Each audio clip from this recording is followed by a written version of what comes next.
Suling Emas, Jilid 15 bagian 4. Kongcu salah pilih, kalau ingin pesiar, banyak tempat yang indah. Mengapa memilih Pulau Maut itu? Pulau Maut, apa maksudmu, Towako? Kongcu tentu saja tidak tahu. Pulau Pekkoatu itu adalah pulau angker sekali. Karena keangkeran pulau itulah, maka tempat ini sekarang menjadi sepi. Para nelayan merasa takut mencari ikan di muara ini, karena adanya pulau itulah. Jangankan mendarat, mendekati pulau itu saja sudah cukup untuk kehilangan nyawa. Mengapa begitu? Entahlah, pulau itu penuh binatang-binatang yang luar biasa, berbisa dan buas. Selain itu, agaknya juga, iblis dan siluman menjadi penghuninya. Sudahlah, Kongcu, membicarakannya saja merupakan pantangan di sini. Saya seorang pelayan yang terpaksa mencari ikan di sini, karena satu-satunya sumber nafkah saya adalah pekerjaan ini. Akan tetapi saya selalu menjauhkan diri dari pulau itu. Kongcu benar-benar salah pilih kalau hendak bersenang-senang dan berpesiar di daerah ini. Tidak salah pilih, Towako. Aku benar-benar ingin pergi ke pulau itu. Jangan kau khawatir, aku dapat menjaga diri dengan baik. Dan ini untuk biaya kalau kau suka mengantarku ke sana. Busong sengaja mengeluarkan 5 potong perak yang ia dapat dari suhunya sebagai bekal di perjalanan. Ia mempunyai sekantung uang perak dan beberapa potong uang emas. Melihat 5 potong perak ini, si nelayan memandang terbelalak. Bukan sedikit perak itu, mencari ikan sebulan belum tentu akan menghasilkan sebanyak itu. Akan tetapi ia memandang Busong dan berkata lagi, bukan saya tidak mau menyeberangkan ke sana, Kongcu. Akan tetapi aku takut, tidak usah takut, aku menjamin keselamatanmu. Kongcu kelihatan kuat akan tetapi, banyak temanku nelayan yang lebih besar dan kuat daripada Kongcu tewas secara aneh di dekat pulau itu. Kau tidak usah ikut mendarat. Cukup asal kau antar aku ke pulau itu dan kau boleh berlayar mencari ikan. Nanti menjelang senja, kau jemput aku. Bagaimana? Si nelayan ragu-ragu. Busong maklum bahwa perlu ia memperlihatkan kepandaiannya agar nelayan ini hilang rasa takutnya. Ia menghampiri sebuah batu karang besar dan berkata, Towako, apakah penghuni pulau itu kepalanya lebih kuat daripada batu karang ini? Ia menggerakkan tangan kanannya menamparkan. Terdengar suara keras dan debu mengebul. Ujung batu karang itu pecah berantakan. Si nelayan melongo dan mengangguk-angguk. Kiranya Kongcu adalah seorang demikian kuat. Baiklah, akan tetapi seperti yang Kongcu katakan tadi, saya hanya mengantar dan menjemput, tidak ikut mendarat di sana. Jangan khawatir, asal perahumu sudah dekat dengan daratan pulau itu, tidak perlu terlalu dekat, dan kau boleh tinggalkan aku untuk dijemput senja nanti. Nelayan itu menyeret perahunya dan tak lama kemudian, setelah dapat melalui ombak yang memecah di pantai, lajulah perahu itu membawa Busong dan si nelayan berlayar ke tengah laut. Berdebar jantung Busong. Ia sama sekali tidak tahu akan keadaan pulau itu. Mendiang Ciu Guan Liong hanya menceritakan bahwa kakak sastrawan itu yang bernama Ciu Bun bersembunyi di pulau kosong yang bernama Pekkoatu ini. Kenapa sekarang si nelayan menceritakan hal yang aneh, enak dan seram? Kalau memang pulau itu sedemikian hebat dan berbahaya, apakah Ciu Bun sastrawan tua itu dapat hidup di sana? Busong tidak menjadi gentar, malah keanehan perkara ini makin menarik hatinya untuk segera mendarat di pulau itu, membuktikan omongan si nelayan dan pesan mendiang Ciu Guan Liong. Dengan perahu layar yang mendapat angin penuh dan amat laju, sebentar saja mereka sudah tiba di dekat pulau itu. Kiranya yang membuat pulau itu tampak putih dari jauh adalah bukit-bukit atau batu-batu karang besar yang mengandung kapur. Pulau itu tampak sunyi dan kosong, sama sekali tidak kelihatan ada bahaya mengancam. Akan tetapi jelas tampak tubuh si nelayan menggigil ketakutan. Maka Busong lalu meloncat ke darat. Kau pergilah mencari ikan, Towako. Nanti sore jemput aku di tempat ini. Si nelayan hanya mengangguk-angguk dan cepat-cepat memutar perahunya untuk menjauhi tempat yang ditakuti ini.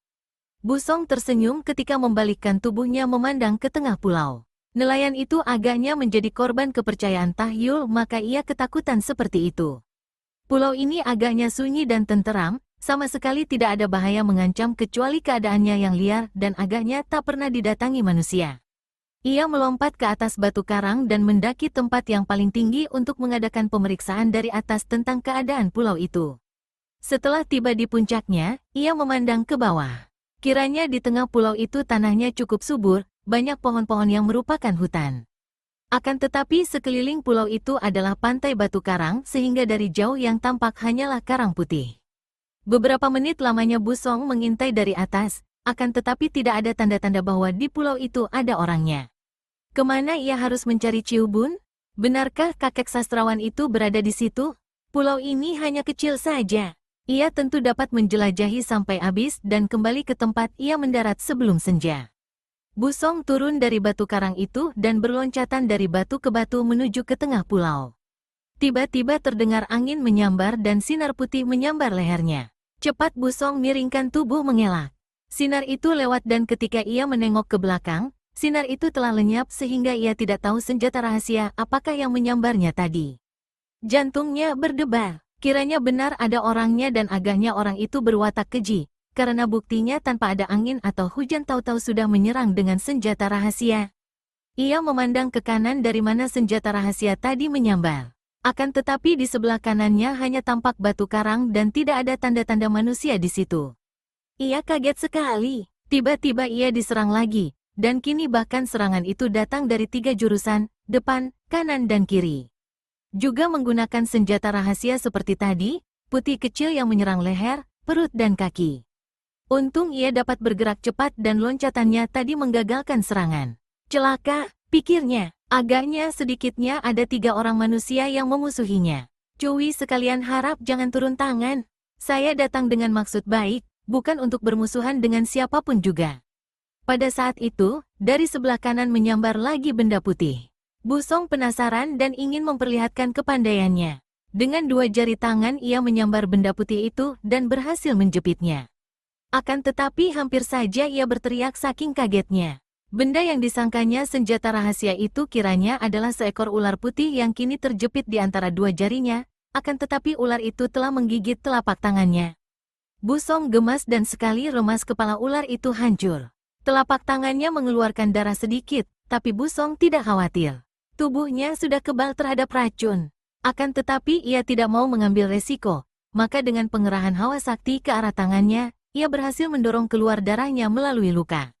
Darahnya yang keluar dari luka berubah putih, tanda keracunan.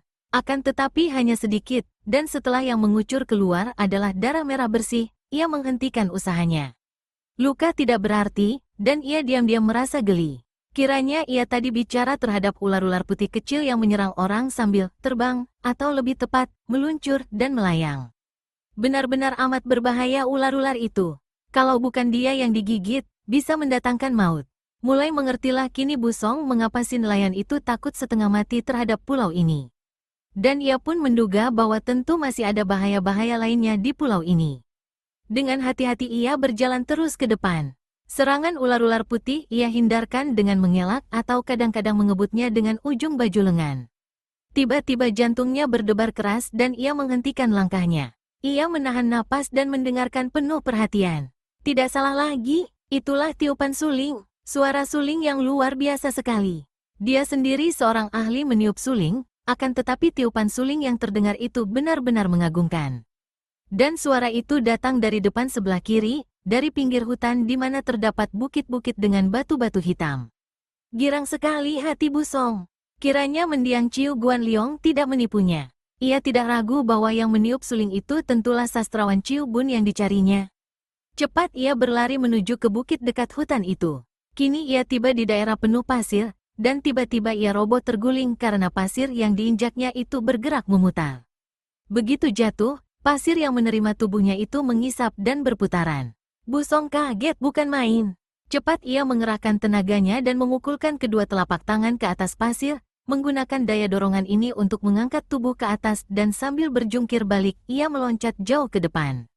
Mukanya pucat melihat pasir itu masih bergerak-gerak seperti air. Bukan main, kalau ia tadi tidak cepat membebaskan diri, tentu tubuhnya akan terisap terus ke bawah dan sekali tubuhnya terisap, sukarlah melepaskan diri lagi. Benar-benar tempat yang amat berbahaya. Kini ia melangkah dengan hati-hati sekali. Kiranya daerah berpasir ini banyak sekali pasir berpusing seperti itu. Akan tetapi karena ia sudah hati-hati, begitu kakinya menginjak pasir bergerak, ia segera meloncat dan dengan demikian terhindarlah ia dari bahaya itu. Akhirnya ia tiba di dekat bukit dari mana suara suling kini terdengar jelas. Suara suling itu keluar dari sebuah goa. Dengan hati girang Busong terus berjalan menghampiri. Goa itu merupakan terowongan yang dalam dan gelap. Merasa bahwa ia berada di tempat orang, Busong tidak berani masuk dan hanya berdiri di depan goa, menanti sampai suara suling itu habis dilakukan. Akhirnya suara suling berhenti dan Busong segera berseru. Apakah Paman Chiu Bun berada di dalam? Hening, tiada jawaban sampai lama. Saya datang membawa pesan mendiang Paman Chiu Guanliong. Segera terdengar jawaban dari dalam, suaranya penuh ejekan. Sin Jiu Ku Paong, apa artinya semua lelucon ini? Kalau kau mau coba memaksaku, mau menyiksaku atau membunuhku, kau masuk saja. Perlu apa menyebut-nyebut nama Guanliong? Busong terkejut. Mengapa orang di dalam itu menyebut-nyebut nama Sin Jiu Ku Paong? Paman Chiu Bun, saya bukan Sin Jiu Ku Paong. Nama saya Liu Busong, teriaknya. Ia sengaja menggunakan si ibunya, karena ia masih merasa tak senang kepada ayahnya yang dianggap telah menceraikan ibunya dan menikah lagi. Orang muda, apakah kau bukan kaki tangan Ku Paong? Agaknya orang di dalam goa yang gelap itu dapat melihatnya yang berada di luar goa, buktinya dapat mengetahui bahwa dia adalah seorang pemuda. Sama sekali bukan, Paman. Kau membawa pesan apa dari Chiu Guanliong? Sebelum Paman Chiu Guanliong meninggal, dia menyerahkan sebuah kitab kepada saya dan menyuruh saya mencari Paman Chiu Bun di pulau ini. Orang itu mengeluarkan seruan kaget, diam sampai lama lalu berkata, orang muda, coba kau bacakan saja ketiga dari dalam kitab itu. Busong sudah sering membaca kitab pemberian Chiu Guanliong, maka tanpa membaca pun ia sudah hafal. Maka ia lalu membacakan kalimat dalam sajak ketiga. Matahari bersinar miring di tengah hari. Sesuatu mati begitu lahir. Selatan tiada batas dan ada ujungnya. Aku pergi ke selatan hari ini dan tiba di sana kemarin. Cintalah semua benda dengan sama. Alam adalah satu. Kitab kecil kuno itu memang mengandung sajak-sajak yang amat aneh dan sukar dimengerti. Sajak ketiga yang dibacakan oleh Busong itu adalah sajak dari seorang menteri kerajaan Wei bernama Hui Su sekitar tahun 370 sampai tahun 319 sebelum Masehi, seorang tokoh Mohism, yaitu pengikut ajaran-ajaran Mochu. Keistimewaan Mohism adalah kata-kata yang saling bertentangan atau saling berlawanan. Begitu mendengar Busong membacakan sajak itu, orang di sebelah dalam goa berseru girang, tepat. Orang muda, engkau dapat sampai di sini tentu memiliki kepandaian, siapakah gurumu? Suhu bernama Kim Mo Taisu. Wah, pantas saja adikku mempercayaimu. Kau masuklah dan suling ini tentu akan kuberikan kepadamu. Akan tetapi engkau harus bisa menghalau perintang yang menyeramkan itu lebih dulu. Ingin kulihat apakah kepercayaan Guanliong kepadamu tidak sia-sia. Masuklah, orang muda, akan tetapi awas terhadap binatang-binatang itu. Mereka amat buas. Busong melangkah masuk. Karena orang di dalam goa sudah memberi peringatan, ia bersikap hati-hati sekali, melangkah perlahan-lahan dan mata serta telinganya siap sedia. Tiba-tiba ia mendengar desis keras dan hidungnya mencium bau yang amis. Baiknya cahaya matahari masih cukup terang memasuki goa itu sehingga ia dapat melihat bayangan hitam merayap datang di depannya dan ternyata yang merayap itu adalah seekor binatang seperti buaya yang luar biasa. Kulitnya tebal, matanya besar bersinar hijau, lidahnya panjang bercabang seperti lidah ular dan dari mulutnya yang mendesis-desis itu keluar uap putih yang berbau amis. Suara mendesis makin hebat dan ternyata binatang itu bukan seekor saja, melainkan ada 4 ekor.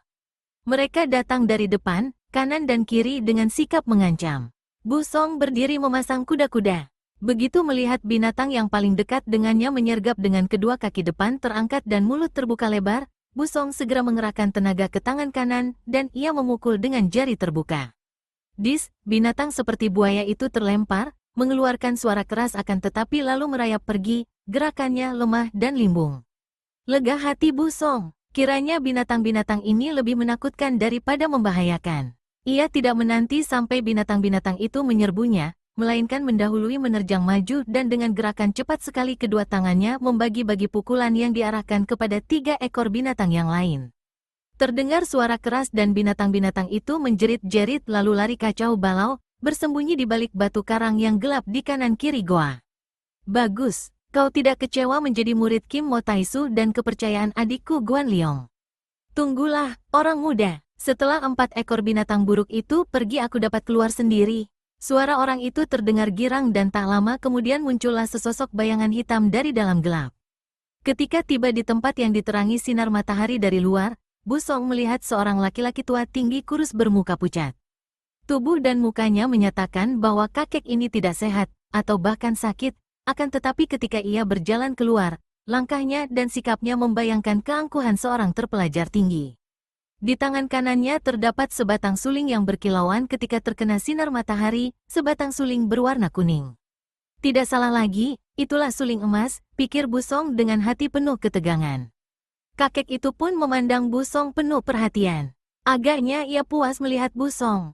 Mari kita keluar. Kau harus cepat-cepat mempelajari cara meniup suling ini dan menyesuaikan bunyinya dengan sajak-sajak di dalam kitab. Hayo cepat, jangan sampai ia keburu datang. Tergesa-gesa kakek ini mengajak Busong keluar dari dalam goa. Apakah paman maksudkan Kong Lo Sengjin? Kakek itu berhenti di depan goa dan memandang. Matanya yang tajam penuh selidik dan membayangkan kecurigaan. Kau mengenal dia? Tentu saja saya mengenal Kong Lo Sengjin, paman. Istri Suhu adalah keponakan Kong Lo Sengjin, akan tetapi anehnya, kakek yang sakti tapi kejam itu menyuruh bunuh keponakannya sendiri untuk menipu Suhu. Kakek yang bukan lain adalah sastrawan Ciu Bun yang selama bertahun-tahun dicari-cari oleh tokoh-tokoh Kang Ou itu tercengang. Apa? Kim Mo Taisu menjadi mantu keponakan Ko Paong? Sungguh aneh, dan tua bangka itu menyuruh bunuh keponakannya sendiri? Orang muda, siapa namamu tadi? Busong, Busong, kau ceritakan semua kepadaku. Mereka pergi ke belakang tumpukan karang tak jauh dari goa. Di situ kakek Ciu Bun duduk dan Busong segera menceritakan keadaan suhunya dan Kong Lo Sengjin menipu Kim Mo Taisu bahwa pembunuhnya adalah musuh-musuh Kong Lo Sengjin. Kemudian betapa secara tidak sengaja ia mendengar percakapan antara Kong Lo Sengjin dan tokoh-tokoh Hui Tupang, maka ia tahu akan rahasia itu. Kemudian ia bercerita juga sedikit tentang keadaan dirinya, bahwa selain murid Kim Mo Taisu, dia pun bekas calon mantunya dan betapa calon istrinya Putri Kim Mo Taisu tewas di dalam jurang. Mendengar penuturan itu, Ciu Bun bengong lalu memaki gemas, tua bangka itu benar-benar telah menyeleweng jauh daripada kebenaran. Untung bukan dia yang mendapatkan kitab di tangan Guan Liong. Kau tadi bilang Guan Liong sudah meninggal, bagaimana kau tahu? Bukan hanya tahu, paman. Bahkan saya yang mengubur jenazahnya. Kembali Busong bercerita tentang nasib Ciu Guan Liong yang buruk dan betapa kakek sastrawan itu agaknya membunuh diri agar jangan sampai terjatuh ke tangan Kong Lo Sengjin. Ciu Bun membanting-banting kaki kanannya. Ko Paong, kau benar-benar patut dimaki dan dikutuk. Hening sejenak, kemudian Ciu Bun berkata, nah, kau ambil kitab itu, kau baca sajaknya, dan aku akan meniup suling itu disesuaikan dengan isi sajak. Kau tahu, setiap huruf itu mengandung bunyi tertentu sesuai dengan maknanya. Suara suling ini harus ditiup sesuai dengan bunyi huruf sehingga merupakan lagu tertentu sesuai dengan bunyi sajak. Kami, yaitu aku dan adikku yang telah meninggal adalah sastrawan-sastrawan yang mengutamakan keindahan seni, maka pemberian anugerah dari Buke Xiansu berupa 2 buah benda berharga ini bagi kami semata-mata hanyalah mengandung keindahan yang luar biasa. Keindahan seni sastra diselaraskan dengan seni suara. Menurut Buke Xiansu, kalau bunyi sajak dan suara suling ini sudah dapat diselaraskan seperti mestinya, maka akan mendatangkan hikmat luar biasa, menenangkan batin, menjernihkan pikiran dan menghalau segala macam pikiran jahat, menindih nafsu dan membawa orang ke tingkat batin yang lebih tinggi. Akan tetapi, selain itu aku yakin bahwa 2 benda ini pun mengandung sesuatu yang amat hebat bagi dunia persilatan, karena buktinya tokoh-tokoh Kang Ou dari segala penjuru mencari-cari dan mengejar-ngejar kami. Nah, kau bacakan sajak yang mana saja, biar ku timpali dengan suling ini. Mendengar penjelasan itu Busong merasa betapa sulitnya mempelajari ilmu menyesuaikan bunyi huruf dan bunyi suling, namun ia menaruh perhatian besar dan segera ia membaca lambat-lambat sederet sajak.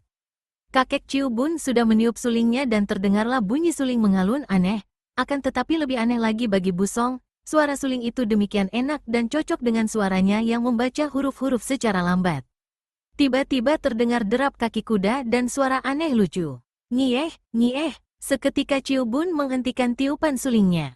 Karena ini Busong juga menghentikan bacaannya dan menoleh ke arah suara. Kiranya di depan goa tadi kini tampak seekor kuda yang ditunggangi oleh 2 orang. 2 orang laki-laki aneh sekali, karena mereka itu menunggang kuda dengan menghadap ke belakang dan laki-laki yang di belakang memegang ekor kuda sambil mengeluarkan suara nyieh-nyieh tadi. 2 orang laki-laki ini benar-benar luar biasa sekali. Yang seorang bertubuh tinggi kurus seperti rangka terbungkus kulit, berkepala gundul dan bertelanjang baju, hanya memakai celana sebatas lutut dan bertelanjang kaki. Orang kedua yang memegangi ekor kuda tidak kalah anehnya.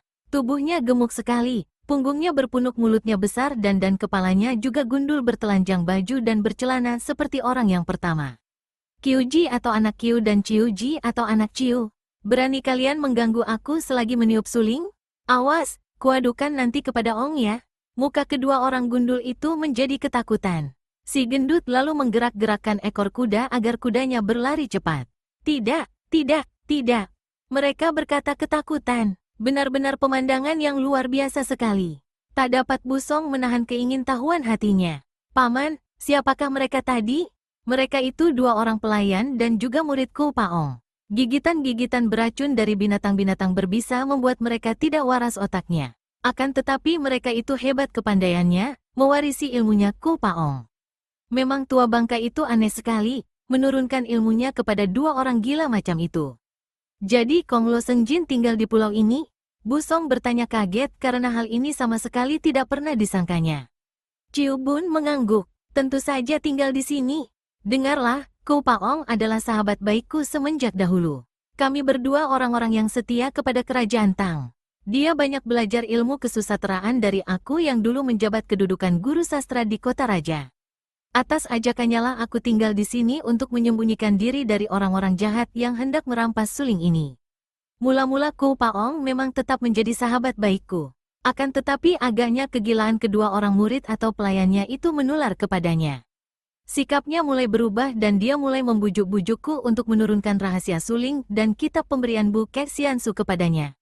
Akan tetapi setelah ku tahu bahwa pikiran dan wataknya telah berubah, aku selalu mengatakan bahwa suling ini tidak ada artinya baginya, hanya untuk ditiup melagu menghibur diri. Ia penasaran lalu memasukkan aku ke dalam gua itu, dijaga oleh binatang-binatang liar. Tentu saja aku tidak berani keluar dan yang berani memasuki goa hanyalah dua orang bocah edan tadi yang mengantar makanan setiap hari kepadaku. Kau tahu bahwa Ku Paong tentu hendak mencari dan menangkap adikku untuk memaksa kami kakak beradik membuka rahasia kitab dan suling. Untung sekali adikku bertemu dengan engkau. Nah, tahukah kau sekarang? Hayo kita berlatih lagi. Kau sudah dapat menangkap contohku tadi? Sudah, Paman. Memang mendatangkan perasaan yang hebat, tapi aku masih bingung karena hal ini memang amat sukar dimengerti. Memang, sekarang biarlah kau belajar meniup suling. Paman, saya sudah biasa bersuling dan mendapat petunjuk suhu. Bagus. Agaknya memang sudah jodoh. Nah, lekas kau meniup suling ini dan usahakan agar suara sulingmu dapat sesuai dengan bunyi dan sifat huruf yang kubaca. Mereka bertukar benda. Kakek itu menyerahkan suling emas dan menerima kitab dari tangan Busong. Sastrawan Ciu Bun membacakan sajak terakhir dari kitab itu dan Busong segera meniup sulingnya. Hebat tiupan suling anak muda ini. Memang ia berbakat sekali sehingga tiupannya mengandung getaran perasaannya. Pula, karena Busong sendiri sudah hafal akan isi kitab, ia segera dapat menyesuaikan bunyi sulingnya, mengarah bunyi huruf. Ketika meniup suling, seluruh perhatiannya dicurahkan kepada makna dari huruf yang ditiupnya. Terdengar perpaduan suara sajak dan suling yang luar biasa, mengalun-alun dan merayu-rayu. Ada muncul dari tiada. Betapa mungkin mencari sumber tiada? Mengapa cari ujung sebuah mangkok? Mengapa cari titik awal akhir sebuah bola? Akhirnya semua itu kosong hampa, sesungguhnya tidak ada apa-apa. Demikianlah bunyi sajak terakhir itu. Sampai 3 kali Ciu Bun membaca sajak itu, terus diikuti oleh tiupan suling Busong. Setelah habis, terdengar Ciu Bun berseru, "Ya Tuhan!" Busong memegang suling itu dan memandang kakek Ciu Bun. Ia terkejut melihat wajah kakek itu makin pucat, seperti kehijauan, akan tetapi mata kakek itu bersinar-sinar, mulutnya tersenyum sehingga biarpun wajah itu amat pucat, namun seperti berseri-seri. Kedua kakinya ditekuk dan bersila, kedua tangan memegang kitab, lalu bibirnya bergerak. "Dapat sudah sekarang, ya Tuhan, dapat sudah." Busong tidak mengerti, lalu bertanya hormat, "Paman, apakah yang Paman maksudkan?" "Busong, kau sudah hafal akan isi kitab?" Tiba-tiba kakek itu bertanya, suaranya biasa kembali. "Sudah, Paman. Kalau begitu tinggalkan kitab ini padaku dan kau bawalah suling itu pergi dari sini, cepat. Kau sudah tahu akan rahasia isi kitab dan suara suling. Bahagialah kau, Busong." Busong mendekati. "Akan tetapi, kalau Paman di sini tertawan, marilah Paman ikut pergi dengan saya." "Untuk apa tinggal di pulau berbahaya ini?" "Tertawan, Berbahaya? Ah, tidak sama sekali. Sudahlah, kau cepat pergi, jangan sampai dia datang mendapatkan kau di sini. Tapi, Paman, keraguan hati akan merintangi kemajuanmu, orang muda. Pergilah, kakek itu berkata dengan suara tegas sehingga Busong tidak berani membantah lagi. Ia menjatuhkan diri berlutut di depan kakek yang bersila di atas batu, menghaturkan terima kasih lalu bangkit berdiri dan berjalan pergi dari situ, menuju ke tempat ia mendarat tadi. Di belakangnya ia mendengar suara kakek itu membaca sajak terakhir dan ketika tiba di 2 kalimat terakhir, suara itu seperti berteriak girang. Akhirnya semua itu kosong hampa, sesungguhnya tidak ada apa-apa. Ketika Busong tiba di tepi pulau, di atas batu karang, ia melihat layar perahu nelayan itu dari jauh. Busong menaruh kedua tangan di pinggir mulutnya lalu berseru sambil mengerahkan hikang di dadanya, "Kakak nelayan. Kemarilah." Layar itu makin besar dan kini tampaklah perahu kecil itu bersama si nelayan yang berwajah ketakutan. Setelah perahu itu dekat, dalam jarak 5 meter Busong lalu meloncat ke atas perahu. Akan tetapi si nelayan memandang ke arah pulau dengan muka pucat dan tubuh menggigil, sehingga kedua tangannya tidak dapat lagi mengemudi perahu. Busong terheran dan cepat menoleh. Untung ia sudah berada di atas perahu karena ternyata di tepi pulau itu berdiri 2 orang manusia aneh yang tadi menunggang kuda dan mereka itu membawa sebuah batu karang besar yang kini mereka lemparkan ke arah perahu. 2 batu karang itu besarnya seperut kerbau dan dilempar dengan kekuatan dahsyat ke arah perahu. "Cepat jalankan perahu ke tengah." Busong masih sempat berteriak dan ia melompat ke buntut perahu, memasang kuda-kuda dan ketika 2 batu karang itu datang menyambar, ia menggunakan kedua tangannya mendorong sambil mengerahkan singkangnya. Biur, 2 batu karang itu dapat terdorong menyeleweng dan jatuh ke air, akan tetapi saking hebatnya tenaga lemparan itu, kedua kaki Busong melesak ke bawah karena papan atas perahu yang diinjaknya jebol. Selain itu, 2 batu karang yang terbanting ke air itu menimbulkan gelombang hebat sehingga perahunya miring dan hampir saja terbalik. Baiknya nelayan itu tahu akan bahaya dan sudah cepat-cepat mengatur keseimbangan perahunya, mengemudi layar dan cepat sekali angin besar mendorong perahu menjauhi pulau. 2 manusia aneh itu meloncat-loncat di tepi pulau dan sebentar saja lenyap. "Kongcu, mereka itu tadi, siluman, atau ibliskah?" Busong tersenyum. Biarkan para nelayan ini ketakutan agar tidak berani mendekati pulau Pekwatu, karena kalau mendekati pulau itu memang besar kemungkinan mereka akan tewas.